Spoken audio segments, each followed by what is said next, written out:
Assalamualaikum warahmatullahi wabarakatuh. Alhamdulillah. Alhamdulillahi ala ni'amihi al-zahirah wal batinah. Wassalatu wassalamu ala nabihi wa rasulih Muhammadin sallallahu alaihi wasallam wa alihi wa sahbihi alladzina saru fi nusrati dinihi sayran hathitha. Allahumma anfa'na bima 'allamtana wa ma'allimna alladzi yanfa'una wa zidna ilma. Amma ba'du. Yang kami hormati Ibu Nura Fajriyah LC.MAG selaku dosen pengampu mata kuliah Qawaid Fiqhiyah. Yang kami sayangi dan kami banggakan Prodi Hukum Ekonomi Syariah 5B. Perkenalkan, nama saya Khairul Anwar.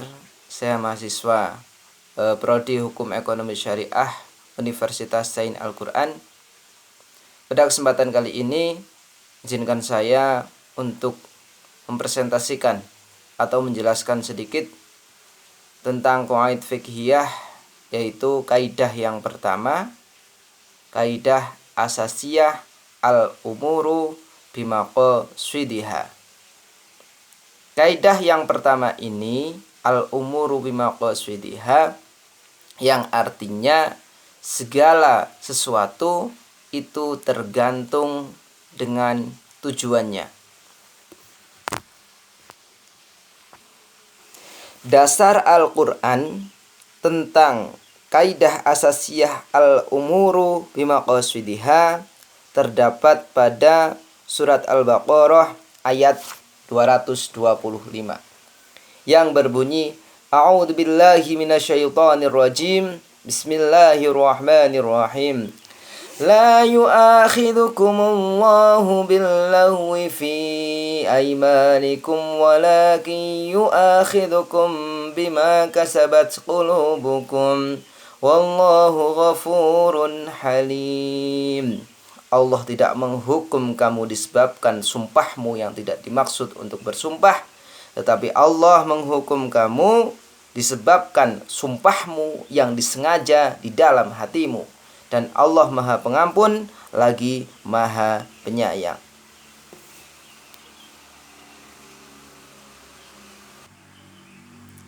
Kemudian dasar kaidah di dalam hadis yang diriwayatkan oleh Muslim dari Umar bin Khattab radhiyallahu anhu, bahwasanya Rasulullah shallallahu alaihi wasallam bersabda, innamal a'malu binniyat, bahwasanya setiap perbuatan itu tergantung pada niatnya. Dari dasar Al-Quran dan hadis yang telah saya sebutkan tadi, ini menunjukkan bahwa setiap perbuatan, setiap amal itu harus didasari atau harus bergantung dengan niatnya.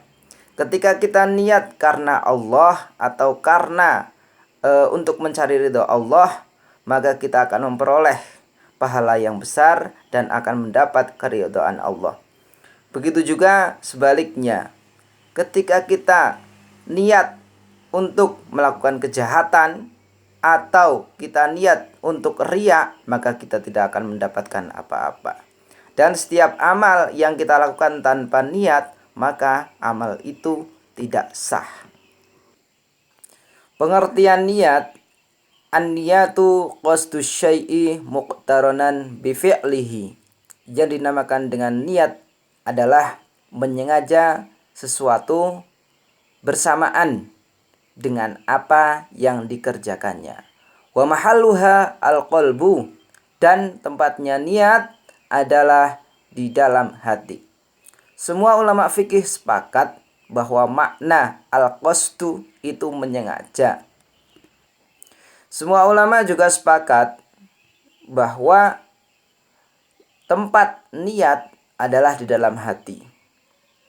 Karena dalam hati itu sulit, sehingga para ulama sangat menganjurkan selain adanya niat di dalam hati, niat itu juga dianjurkan untuk menggunakan lisan.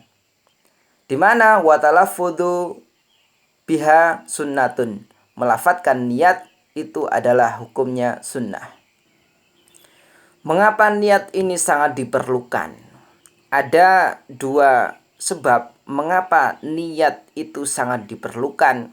Satu, untuk membedakan mana yang bernilai ibadah dengan amalan yang hanya bernilai adat kebiasaan. Kemudian yang kedua, untuk membedakan satu ibadah dengan ibadah yang lainnya. Dengan niat kita bisa menciptakan beraneka ragam ibadah dengan tingkatan yang berbeda-beda, namun dengan tata cara yang sama. Contohnya wudhu, mandi besar, sholat, puasa, dan lain sebagainya. Sebagai syarat diterimanya amal, niat ini ada 3 syarat yang harus terpenuhi. Syarat yang pertama adalah dengan adanya niat yang ikhlas.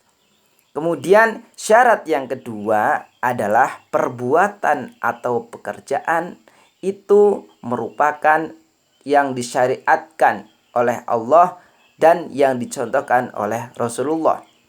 Kemudian syarat yang ketiga adalah mengistishabkan niat sampai akhir pekerjaannya. Penerapan kaidah al-umuru bimaqasidiha di dalam muamalah dapat kita contohkan seperti ini.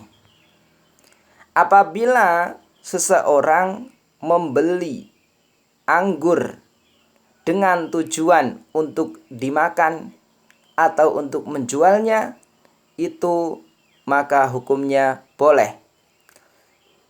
Dan ketika kita membeli anggur untuk dijadikan sebagai khamr, maka itu hukumnya haram. Mungkin itu yang dapat saya sampaikan mengenai al-umuru bimaqasidiha. Kurang dan lebihnya saya mohon maaf. Wallahul muwafiq ila aqwamit thoriq. Wassalamualaikum warahmatullahi wabarakatuh.